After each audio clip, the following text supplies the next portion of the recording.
Thank you for joining us on the Winning at Selling podcast. I'm Professor Scott Plum of the Minnesota Sales Institute, and with me is Bill Hellkamp of Ridge Development Systems. Sales is a contact sport. We've all heard that before. I like the saying, if you can take a call, you can make a call. Sales is also a proactive game, with prospecting being the start of the sales conversation. So listen up as we discuss how to start more conversations as Scott and I welcome Wendy Weiss to discuss getting sales team to prospect without micromanaging on episode 548 of the Winning at Selling podcast.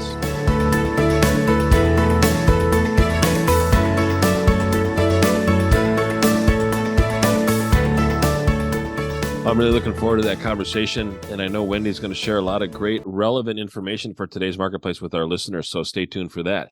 But before we get into the interview with Wendy, just an announcement, no book club today. Our book is What Great Salespeople Do. We will be covering chapter 2 next week, so you have a chance to get caught up if you haven't started the book and be ready to discuss chapter 2. We're honored when other sales trainers and podcasters send us an email saying, boy, I like your podcast. And our next guest is one of those people who did that for us. Wendy Weiss is the founder of Salesology. It's a prospecting method that generates predictable sales revenue. That's always good. She's an author, a speaker, a sales trainer, a sales coach, and is recognized as a leading authority on lead generation, new business development, and sales. Her clients include Avon Products, ADP, New York Life, and thousands of entrepreneurs throughout the world. Wendy's been featured in the New York Times, Business Week, Entrepreneur Magazine, Selling Power, Inc., Forbes, and other business and sales publications. She's the author of the Sales Winner's Handbook, Essential Strategies to Skyrocket Sales Performance. A former ballet dancer, Wendy believes everything she knows in life and business she learned in ballet class. Well, I got to hear about that. Wow. From warm-ups to rehearsals, she shows her clients how to perform at their best and close all the sales they need. Well, Wendy, thanks for joining us. Well, thank you for inviting me to join you. Happy to be here. Wow, it's so exciting to have someone in our profession talk to us. But Scott, we've never had somebody who is a professional ballet dancer. And Wendy, I got to hear how you ended up from ballet into Salesology. So tell us a little bit about your story and your journey. Okay, thank you for asking. Here is the backstory. The truth is, I was never ever supposed to be a sales trainer. I was supposed to be a ballerina, and actually, my first career was I danced with Pittsburgh Ballet Theater, and then I danced with the Cincinnati Ballet. As you may know, ballet is one of the most difficult and exacting art forms, and in between my dance jobs, like so many artists, I needed a day job. And I got a job with a telemarketing agency that did business development. And lucky for me, they taught me this skill set. And it was completely transformational because years later, it enabled me to start and grow my own business. So at Salesology, we work with business owners, with sales teams that want that predictable pipeline of opportunities faster, more easily, more profitably. And I know a lot of people these days are worried that we're going into a recession. Even in a recession, there are always buyers with money. Right. The secret to sustaining sales in a recession is to get really good at finding those buyers that have money. That's prospecting. Well, that prospecting seems to be the linchpin, doesn't it? So many salespeople, if I get the appointments, I enjoy doing the appointments. I enjoy doing the proposals. I enjoy having the conversation. But that prospecting part seems to be elusive for many people, that they want to have other people do that for them. What is some of the ways that you help people get more productive, get more comfortable with that prospecting that seems to be the barrier often for salespeople? It absolutely is, because let's face it, if you're a business owner and you've hired a new salesperson, and they have, they're not coming to you with a great big book of business. If they can't find opportunities, they're not going to be really successful. And there are so many myths that surround this. One of the myths is the idea of the born salesperson, that somehow there are these people out there and they're just born, they know what to do and they know what to say and they can just do it. That's a myth. I mean, I wasn't a born salesperson. I was a lucky person. I got that day job and they taught me how to do this. There is a myth that prospecting and selling are the same skill set. They're often taught as if they're exactly the same skill set. They're not. They're two completely different skill sets. And I think of it actually like dating. If you want to go on a date with someone, you've got to ask them. And then if they say yes, you get to go on the date. Well, prospecting's like asking for the date and selling is like going on the date. Two completely different skill sets. That's right. Wow. That's right. So how do you know, you talked about newly hired salespeople, and I think that's kind of where companies fall down a lot, is in that early training that they do and really even picking the right people. Do you have any kind of tricks or advice for how you can predict if a newly hired salesperson is going to be successful? Absolutely. Because, I was just reading a study that said something like 83% of newly hired salespeople are gone in 3 years. They either quit or you've had to let them go because they're not actually selling anything. And if they last 3 years, your base compensation was too high. Right.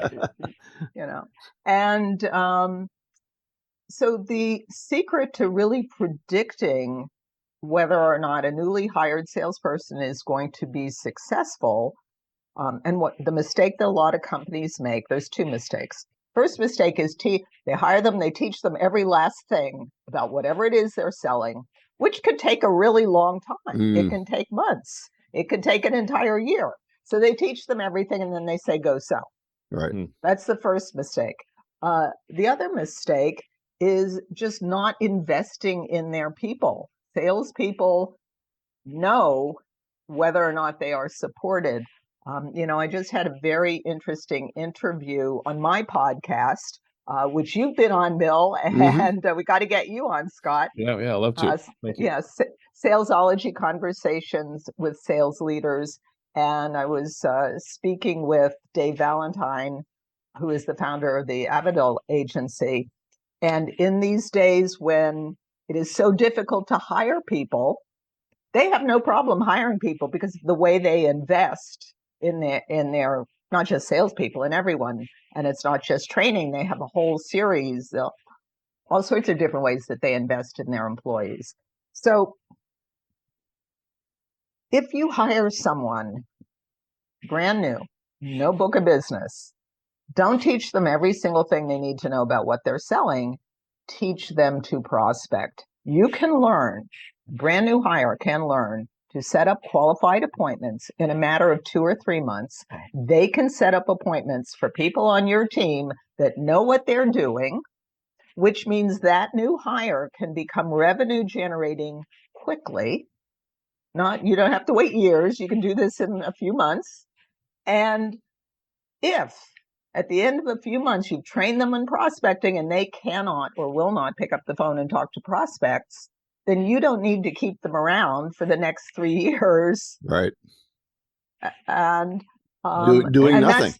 Doing nothing. Yeah. Producing nothing. Scott and I had a recent client that we were working with together, and they had this belief that you needed to be with us a year and learn everything about us before you could make the first phone call. And Scott and I were advising them we could get them on phone calls in the first week as long as we were sitting with them and get that prospecting started.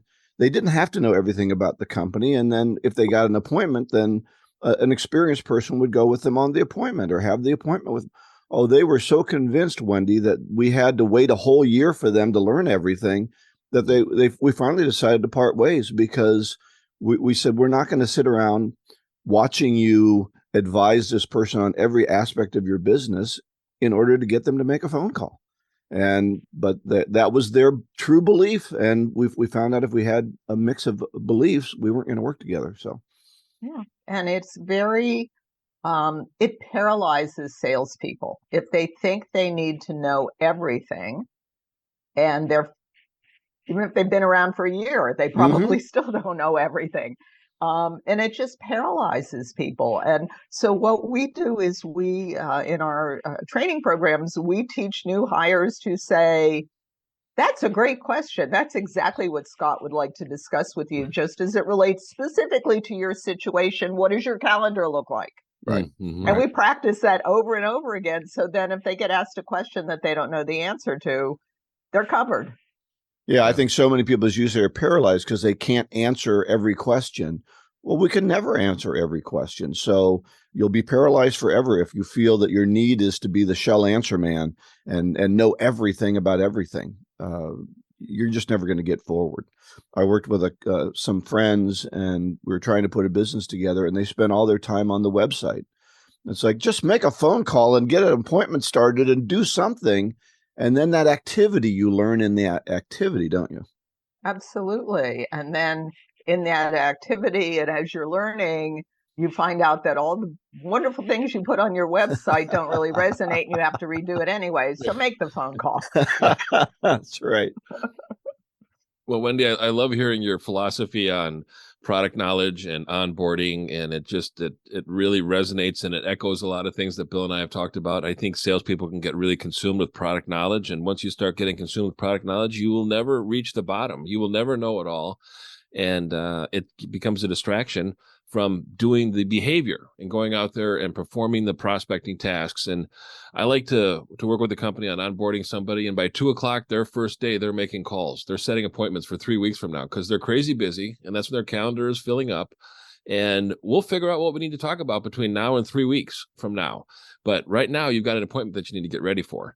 And that takes all the fear out of prospecting when it's day one and they know that they don't know, and leadership knows that they don't know. But the important part is the behavior, I think. And once you get into the behavior, it's easier to get the results.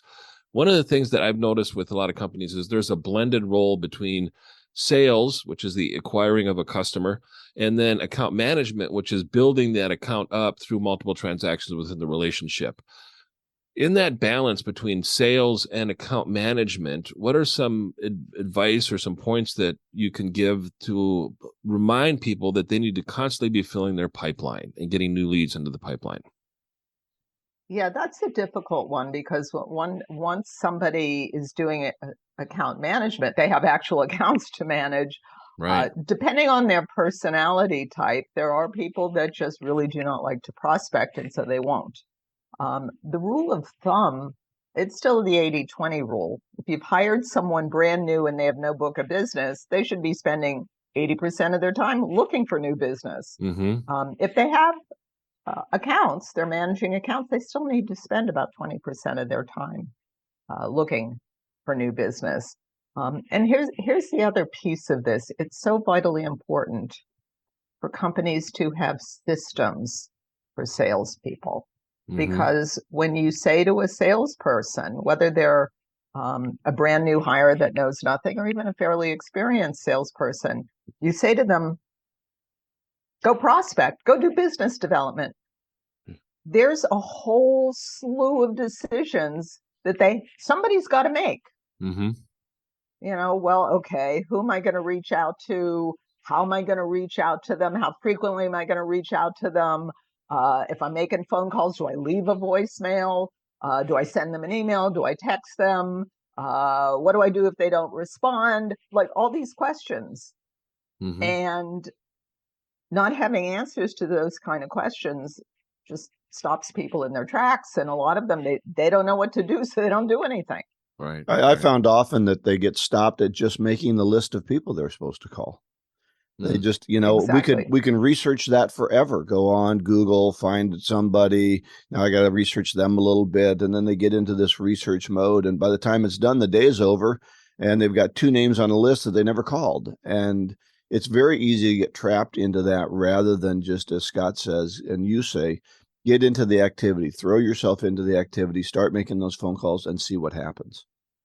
Yeah. And part of this system that companies need to have for their salespeople is a very clear definition of what that target is. Because lots Mm-hmm. of times when we're working with clients and I'll ask them a question, I'll say, give me a description of an ideal prospect for you. And they'll either say things like, well, any company that has 10 to 10,000 employees. And, and then I'll say, well, you're talking to the owner of a 10-person company. Do they have the same challenges that the CEO of a 10,000 employee company has? Mm-hmm. And the Right. answer is always no. And the other thing they'll do is they'll use very subjective criteria. Well, we're looking for people that need or want fill in the blank, or Right. we're looking for people that understand the value that we offer. And I would love to be the list broker for that list. Well, that's what I've So- told people before. It's the good news is everybody's my customer. The bad news is everybody's my customer. Right. Narrow it Wow. down and get a specific list and start to think about who has the ability and the need to buy what you're selling. Exactly. And just if that business owner or sales manager defines this ahead of time so that it's crystal clear, then the salesperson can execute. Mm-hmm. I'm curious, Wendy, salespeople kind of fight a script, and sometimes a script makes them kind of sound not authentic. What are some of your guidelines between salespeople with scripts or calling guides? How can they use that effectively? Well, first, let me say that everyone uses scripts, even all the people that swear up and down they don't use scripts. Mm-hmm. And this is what I mean. I mean, you probably have an elevator speech, an introduction, Yeah. it might not be written down, but if you introduce yourself pretty much the same way every time, that's a script. Yeah. There are probably certain questions or objections that you hear all the time, and you've got kind of a standard answer. Might not be written down, but if you're pretty much answering that question the same way every time, that's a script. So the question is not should salespeople use scripts, because everybody is using scripts. Mm-hmm. The real question is, does the script work? Like, what happens when you use it? Mm-hmm. And if prospects will not engage, inbound leads say, well, I'll think about it, or they just like ghost you. Your script doesn't work. So that's step number one. Having that script simply means that you are prepared. So the question that we always ask, especially when it comes to prospecting, is what is the problem that your prospects have that you can help them with, and how do they talk about it? Not how do you talk about it in your industry jargon. Wow, true. So true.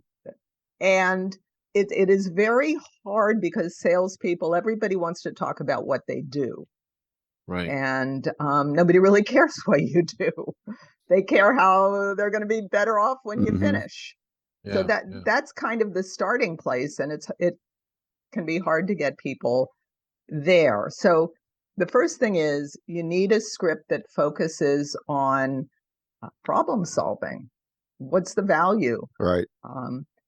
And lots of times, for example, we work with a lot of people in the insurance industry, and they'll say, well, the value is we sell them insurance. That's not the value. No, that's not the value.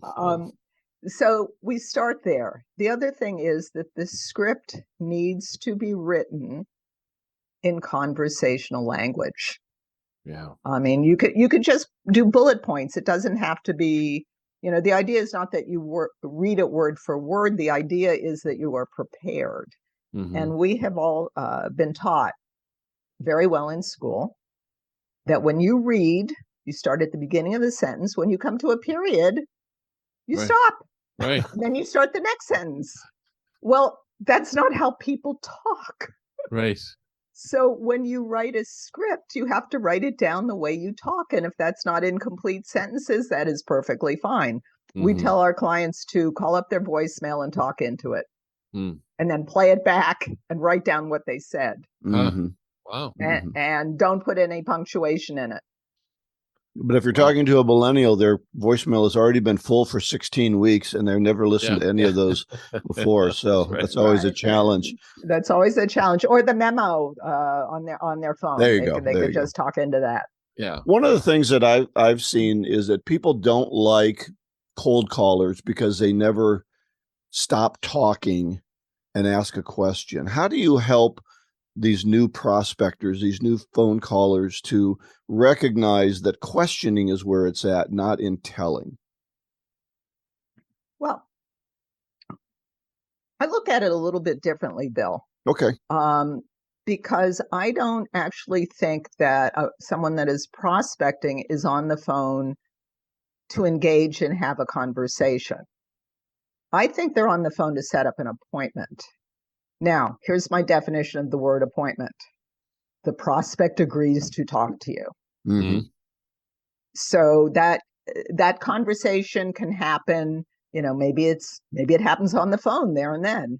Maybe it happens on a Zoom call. Maybe that salesperson's going to get in their car and go see the prospect.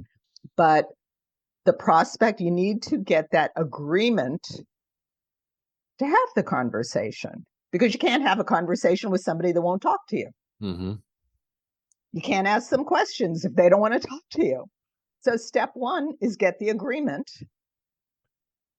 that, yes, I want to talk to you about whatever it is that you're selling. Mm-hmm. And that's the appointment.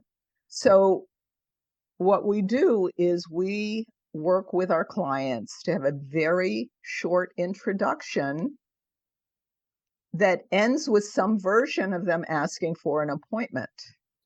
When the prospect says yes, then you can have that conversation and ask questions. Mm-hmm. And so we do it as a two-step process. Get the agreement first, then have the conversation. It's like dating. Mm-hmm. What most people do when they're what most people do when they are prospecting is, if you want to ask someone for a date, you could say, what are you doing Saturday night? Would you like to have dinner with me? That's one way. The other way is, what are you doing Saturday night? Would you like to have dinner with me? And how many children do you want to have? And do you believe in long engagements? And when can I meet your family? And I'd like you to meet mine. When can we set that up? What's your favorite color? That's what most people do when they're prospecting. Right. That's so true. And they get so set in their own script and their own process, and they just stop thinking about the prospect and listening to what that prospect is saying and getting more information to be able to ask a better next question. It's so true. It's so true. And even if you do everything over the phone and you introduce yourself and say, I'd like to speak with you about X. Do you have some time to talk now? And they say yes, then you can just ask your questions. Right. But until they say yes, you can't ask questions. It's very difficult. So a lot of our listeners are seasoned salespeople. They've been around a while. But I think sometimes when we get good at sales, we quit doing the prospecting. What would you say, or how would you help somebody who's been in the business for a long time to get themselves re-engaged and start to go out? You talked about the recession. That's going to be a time we're going to need to go out and find some new customers. How would you get them to re-engage in the prospecting part of their business when they've maybe done it very little recently? Well, I'd say a few things. First of all, the conversation about prospecting, specifically about cold calling, is often really dumb, in that the conversation is usually set up as everybody hates it, and then there's a handful of people that love it. And to me, the opposite of hating to prospect or hating the cold call is not that you now love it. That's like, I'm not here to tell anybody they need to love the cold call. To me, the opposite is you just feel neutral. It's a business process by which you acquire new clients, period. So what we've seen for most people, whether they're new hires that are just scared of the phone or more experienced salespeople, is if there is a system that they can follow step by step, and there's a system that they can follow so they know what they're doing every step along the path, a lot of the discomfort goes away. It's also far more efficient. If you have to figure it out on every phone call, that's very slow. Mhm. That's going to take you a long time. But if you're following a system, then it's much more efficient, and it just becomes easier to execute. And that goes back to if your customers that you're calling are similar and have similar needs, then you're not like re-scripting every call you make because I've got this batch of people I'm calling that have similar issues, similar problems. Exactly. And you can be in different markets. You could work with attorneys and realtors and plumbers. Mm-hmm. And they probably all have different issues, and you have 3 different scripts. Right. But I wouldn't say let's call 3 plumbers, then 3 lawyers, then 3 No, let's spend the day calling the plumbers. That's right. It's plumber day. Because you're going to get good at it after a while. And don't make 3 phone calls, make 30. Because the first 3 always are bad anyway. Exactly. Scott, we're starting to wrap things up. So you have a couple questions you want to get in? One of the questions that I always ask our guests, Wendy, is 2 questions really, is what person has had the most influence on your life? This may be a very strange answer, but well, you started with ballet, so all of my ballet teachers throughout the years. Really? Wow. Yes. Okay. Well, I do believe that pretty much everything I know in life and business I learned in ballet class. Wow. And what I learned in ballet class, I'll share briefly my 3-step model. This is what I learned in ballet class. If you're a ballet dancer, you don't just run out on stage and start dancing. You warm up. So you don't hurt yourself, so you don't have a career-ending injury. Right. There are things that salespeople need to have in place. Manager needs to put it in place for them so that they don't hurt you and they don't hurt your bottom line. And that's having that system set up. If you're a dancer and you have a concert coming up, again, you don't just run out on stage and start dancing. You've been rehearsing for months. Right. When you rehearse and you practice, you get automatic muscle memory. That's what enables execution. You don't have to think about it because you've done it so many times. And then the 3rd step in the model is after you've warmed up and after you've rehearsed, that's when you perform. Wow. Yeah. It's a great model, and it's a great system, and it's a very unique answer. I've never heard that answer before from my my ballet instructor. So my other question is, what are you reading right now? What I'm reading right now, I tend to only read murder mysteries and thrillers. That's fine. So that's what I'm reading. I'm not actually reading. I'm about to start yet another murder mystery. And do you have a favorite murder mystery author? Well, I have a bunch. I like murder mysteries, thrillers. I like Lee Childs. I like John Sanford. I have very lowbrow taste. Well, that's it. John Sanford's a Minneapolis boy, actually St. Paul. Yeah. And I've tried to read him. He's still writing here, and he's just too gory for me. Well, I also only like movies where things blow up. So. Okay, wow. Very unique, Wendy. That's right. Is there a sales book, Wendy, that's had a big impact on your selling career? Yeah, it's a very quite an old book. It's by Donald Moyne. And I'm going to get the name wrong because it's about hypnotic selling. And there's hypnotic sales scripts in this book. Wow. And it's been I read it many years ago. It's quite an old book, and I still use it today. Wow. Yeah. Wow. Excellent. Powerful. I know you've got a resource for our listeners, 81 tools to grow your sales and business faster, more easily, and more profitably. It's just so easy. So we need to hear, how can we get hold of these 81 tools, or tell us a little bit about this? Absolutely. We get asked a lot, clients come to us and say, well, what tool are you using for sales automation? What tool are you using, for video? What tool are you using for this? What tool are you using for that? And So we just started compiling them. Okay. And we ended up with 81 of them. They've all been vetted.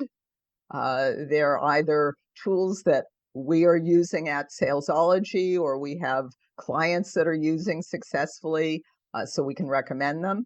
And this is a resource guide. You don't have to read through the whole thing. It's simply, if you are looking for a specific type of sales or marketing related tool, just go to the guide to the appropriate section, and there will be some vetted recommendations for you. These are the ones you've been using. The ones we're using, exactly. Excellent. And so will you be posting that link with the show notes? Absolutely. Yeah. Okay. Yeah. So people can go to winningatselling.com. This is episode 548 with Wendy Weiss, and you can download it right from the show notes page right there. All right. Well, Wendy, it's been a pleasure having you on the show today. I'm sure our listeners will get a lot out of your advice on how to prospect more effectively. Really great stuff, Wendy. Thanks for joining our listeners and sharing your advice with them. Well, thank you for inviting me to be here. I also want to invite our listeners, if you've enjoyed this episode, please do check out my podcast, Salesology Conversations with Sales Leaders. And I've already interviewed Bill, and we're going to get Scott on the calendar. Yep. And you can find it wherever you get your podcasts. Yeah, we had a great time talking. So I really enjoyed our conversation, Wendy. Good. Yeah. So look for that episode with Bill and Wendy on Salesology, the podcast. Our golden nugget for today is fear defeats more people than any other one thing in the world. And I love this quote by Ralph Waldo Emerson. And it seems like people just have a tough time moving past fear. And I think it's very relevant to prospecting.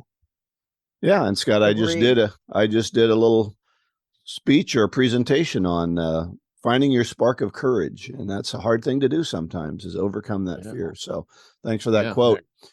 Everything that we talked about today is going to be at winningatselling.com, especially Wendy's 81 tools. So that'll be helpful for you, and you can find that link there. So next week, we're going to be covering chapter 2 from the book, What Great Salespeople Do. And the topic is going to be your relationship with money, because money is something that we all have a relationship with. It's the root of all evil, Scott. It's the root of all evil. Depending on how you use it. But again, we're always grateful for our listeners. We're grateful when our listeners subscribe to the podcast, share the podcast on their social media outlets, tell a colleague about it, and really become a resource for other customers that you work with that are in sales, or other salespeople, by suggesting our podcast and asking people to listen and subscribe. Go out and get better one skill at a time. Joyful selling.